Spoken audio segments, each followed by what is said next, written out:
Section 5.2, example 11, chapter opener. So we're looking at the Coke snowflake. So define a sequence of figures f sub n recursively as in the figure below. Let f0 be an equilateral triangle with sides of length 1. So this is where we're starting off. And let Fn be the curve created by removing the middle third of each side of Fn and replacing it with an equilateral triangle pointing outward.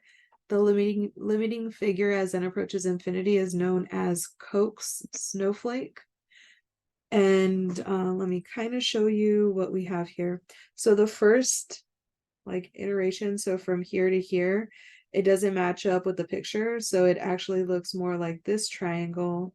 Oh, I like this triangle, this equilateral triangle. But what we're doing is we're looking at 1/3 of this triangle here and removing this side and putting an equilateral triangle. So if we were to look at that first one, we're going from here, throwing an equilateral triangle here. 1/3 is about here, throwing an equilateral triangle there. 1/3 is about there, throwing an equilateral triangle here. So Coke snowflakes, so where an equilateral triangle is F1, F2 is this shape right here. I know it's not drawn really pretty, but it goes from this shape here to here. And now looking at this one here, every side that we have is grabbing another equilateral triangle. So I'm going to say somewhere about here.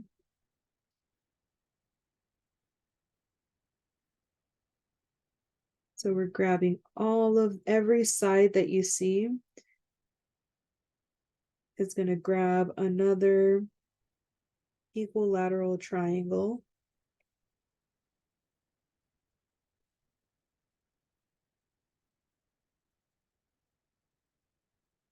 So now this is the shape that we kind of see, or we do see in that other picture.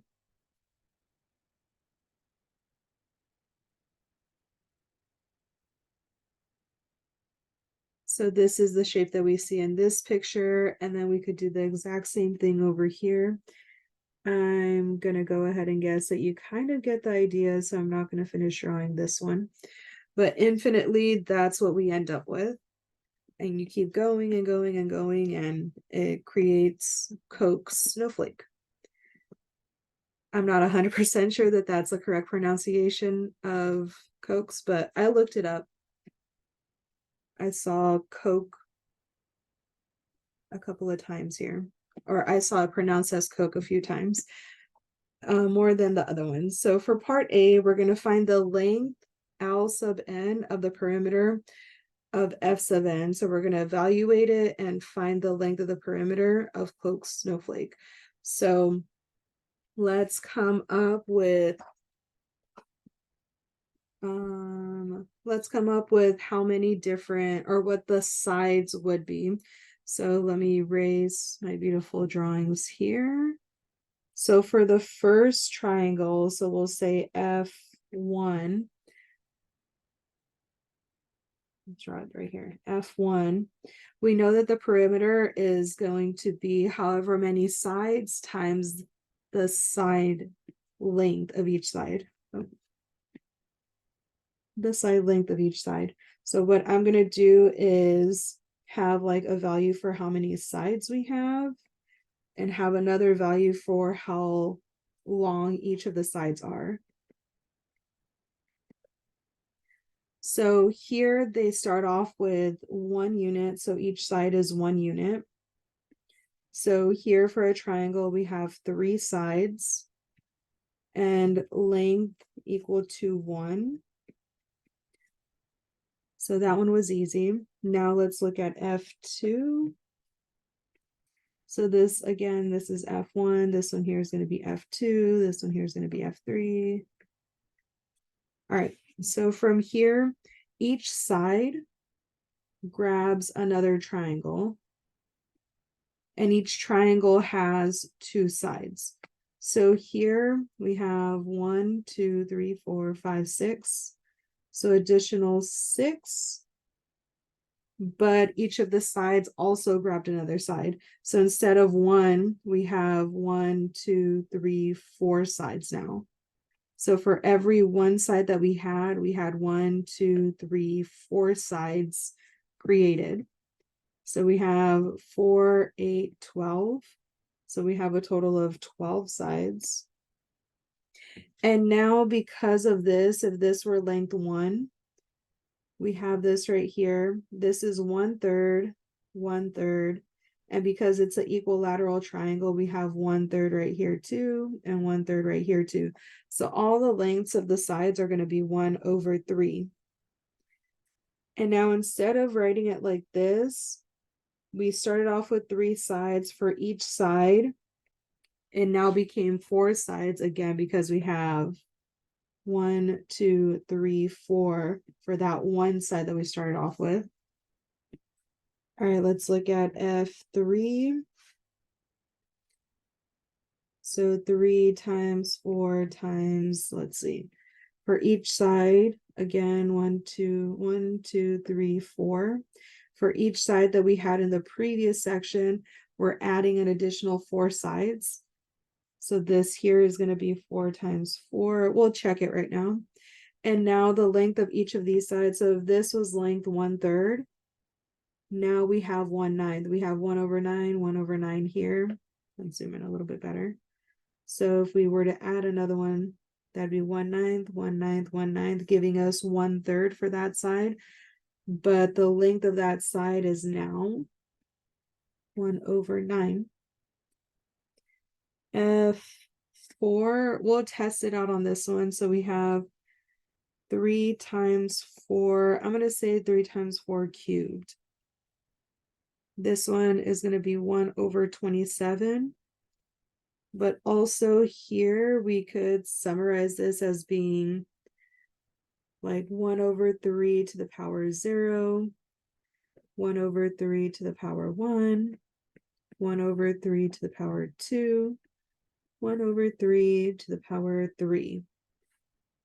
So this one, I feel like we have a good understanding. I feel like we have a good understanding here, but I feel like I really want to test this one out. So what is that? 64 times 3, 218, 192. Let's be lazy. Let's test this one out. 4, 12, so 48. So for F3, we should have 48 sides. So we have 1, 2, 3. F3, we should have 48 sides. And let's count 1, 2, 3, 4, 5, 6, 7, 8, 9, 10, 11, 12, 13, 14, 15, 16. 2, 3, 4, 5, 6, 7, 8, 9, 30. 1, 2, 3, 4, 5, 6, 7, 8, 9, 40. 2, 3, 4, 5, 6, 7, and 8. 48. So for 48, that's exactly what we got here. I feel really good about this one here. So now let's look at what the perimeter is. So the perimeter is going to be the sum of all of the sides. So again, the perimeter is going to be the sum. Here it was the sum of like 3 times 4 to the power 0 and times 1/3 to the power 0. This one here, the sum was 3 times 4 to the power 1 times 1/3 to the power 1. Or actually, it would just be the perimeter like that. So here we're looking at 3 times 4 n minus 1 times 1/3, also n minus 1. Just to make sure. Yep, so we could actually combine those two.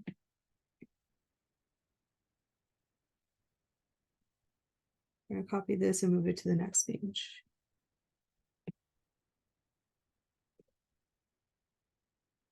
And let's cut this out. All right, so from here, I feel like we could combine these two right here to be 1. So 3 times 4 over 3 to the n minus 1.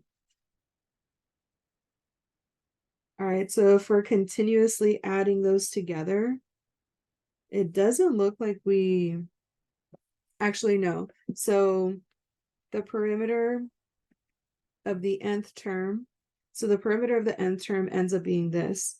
So the perimeter,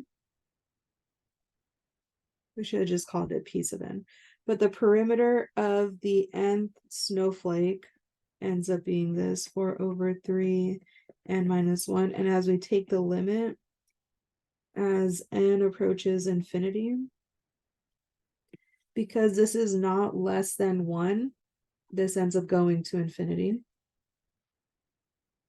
So 3, 4 over 3 to the n minus 1 goes to infinity. So the length or the perimeter, so therefore a perimeter diverges. So perimeter diverges. As it keeps going on to infinity, it ends up just going to infinity. All right, I'm going to copy this picture too. And let's come over here. Paste it. Okay. So from here, now let's look at area. So let's start off with the very first one. So the area of F1 is going to be, so area of a triangle, we're adding a bunch of equilateral triangles. So area of a triangle is 1/2 base times height. So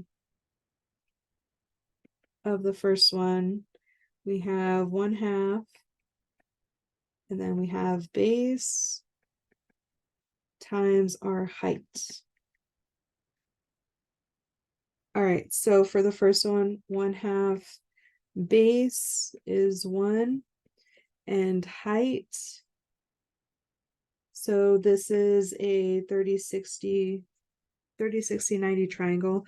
Let's come up with like an equivalence. So if, so with all of these, this ends up being 1/2, this ends up being √3 over 2. So in this case, it's √3 over 2. And now let's look at F2. So we have the area of the first triangle, and then we have 1, 2, and 3 that we added to it. So it's going to be, of course, here is, what is it? √3 over 2 plus, so this one's going to be like an infinite sum. So √3 over, and it's not 2, it should be 4. √3 over 4 plus the area here. And the area here is going to be 1/2 base times height. But we have 3 that we're multiplying to it. Okay, so 1/2 our base times our height. We're adding 3 triangles to this one. So 1/2 base times height.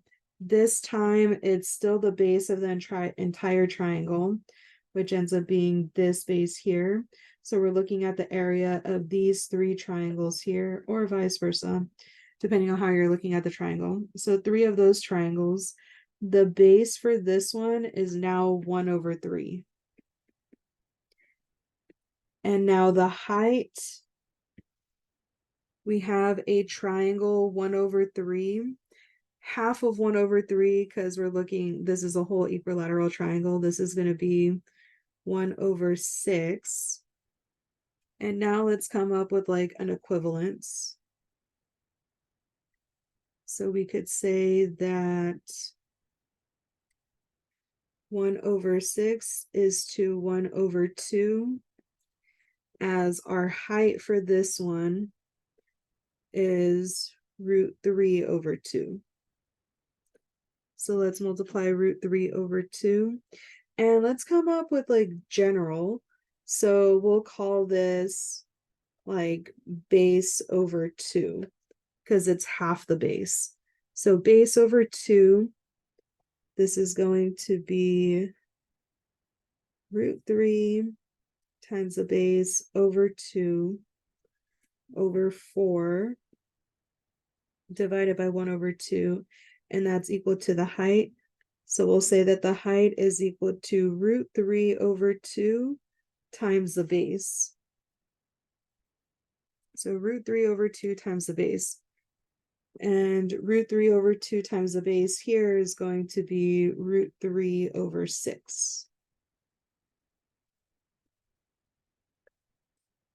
And I think we have a little something here because now we have the area of the first one. Let's kind of move everything over a little bit so we have more room to work with. Ooh, can move it right here. All right, so for the first one, we have the 1/2 base times height plus the second one, which is again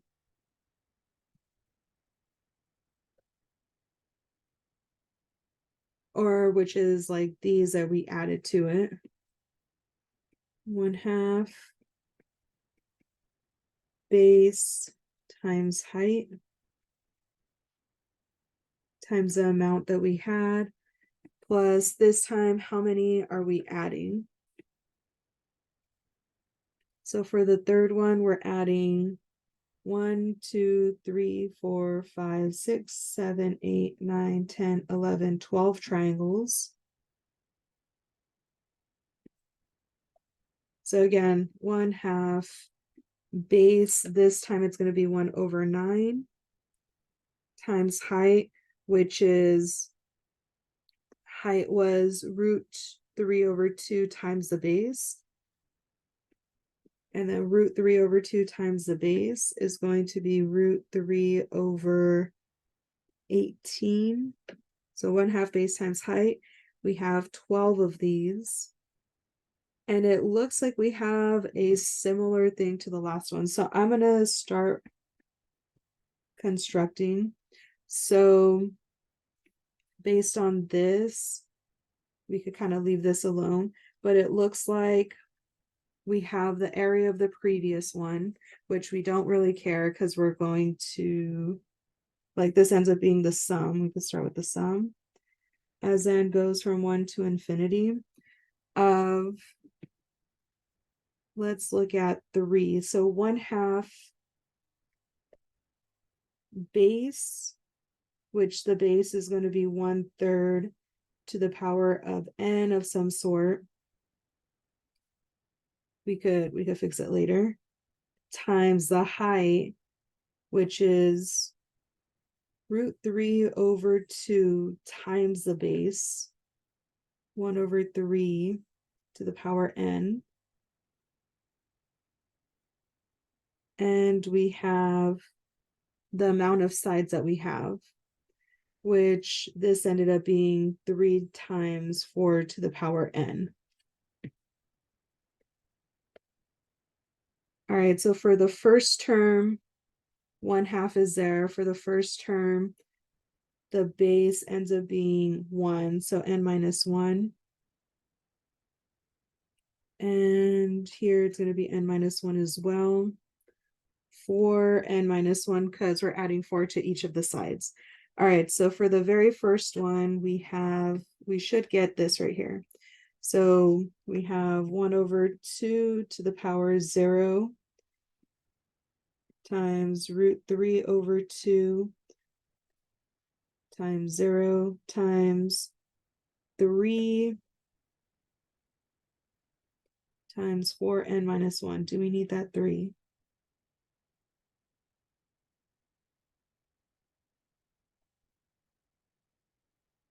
No, times 1/3.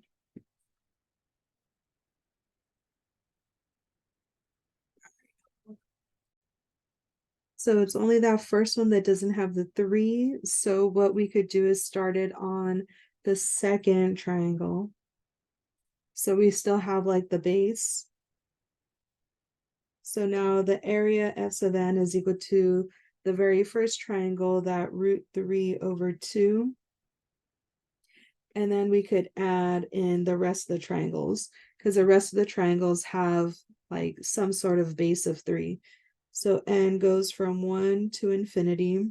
Starting with the second triangle, we have, let's see. So we could make all of these n now instead of n minus 1. And multiplying in the stuff that we don't need. So starting off with everything that doesn't have exponent n, so we have 1/2, we have √3/2, and we have 3. So we have 3 √3/4, and then multiplying everything with the exponent of n, 4/9 to the power n. All right, let's see. So if we have this one, and that should be to the power, or divided by 4. All right, so √3/2, that's the very first one. And the next ones after that, because we have that triangle that we're looking at, so we're adding 3 continuously after that. This one doesn't need 3s because it's already at that one. We just have one of those. And these here. All right, let's look at the first term. So the first term, which should be this multiplication part here, we have 3 √3/4 times 4/9. So those divide out, that divides out here. So we're left with √3/3. So that's what we should have. And let's see, do we have that here? √3/3. Okay, I believe I found the mistake. So F2 does not have a 4 associated with it because we haven't added 4 triangles to each of the sides yet. So we're not going to add the 4 here yet. So this should be 4 minus 1, which means that down here we should be adding another 4, or multiplying another 1/4 to the denominator. So that way, when we look at our very first term, 3 √3/16 times 4/9, 3's 3's, and then 4's and 4's. So we have √3/4 times 3, which is 12. Oh, so much better. I was wondering where I left that one out. So here we have like 4 to the power 0. Let's throw that in there. So 4 to the power 0. Let's do this. 4 to the power 0. And 12 is 3 times 4 to the power 1. As we keep going on, we're adding 4 triangles to each of these sides, if that makes sense. All right, so from here we continue on with this. And good thing is we could see this right here, 4/9 is less than 1, so we are able to use our infinite sum of a geometric sequence equation. So let's do that here. So we have √3/4 plus our first term. So our first term, oh, we said that we were going to do n minus 1 here. So let's multiply this by 4/9 to take one of them out. Let's erase this part. All right, last time, f sub n is equal to the cubed root, or the square root of 3/4 plus the sum as n goes from 1 to infinity of, now we're multiplying this. So we have √3. So 3 divides out with 9 3 times. 4 divides out with 16 4 times. 3 over 12 times this 4 over 9 n minus 1. So now we have our first term. So when we plug 1 in here, this disappears. This is our first term here. All right. So now the infinite sum. So the area of the nth term as n goes off to infinity, it's the square root of 3 plus a1, which is that root 3 over 12 over 1 minus r, which our common ratio is 4 over 9. So this ends up being root 3 over 4 plus, if we multiply, there's no pretty way to do this one. We can multiply by what? 36. So we have 3 root 3 on the top. We have 36 minus 16 root 3 over 4 plus root 3 or 3 root 3 over 20, 5, 8 root 3 over 20. And let's see what we get. 2 root 3 over 5. Much better. And that's our solution here. And that answers the whole problem. So in the previous page, we did perimeter. That was a diverging sequence or series. Here we have a converging series with the total sum being 2 root 3 over 5. So it's crazy how, well, I mean, the entire area could be kept in a tiny little circle no matter how many infinite little particles you add around it. So because of that, the area is going to be finite, but the perimeter is going to be infinite. That's pretty cool. So if you have any questions, please feel free to ask. Otherwise, bye.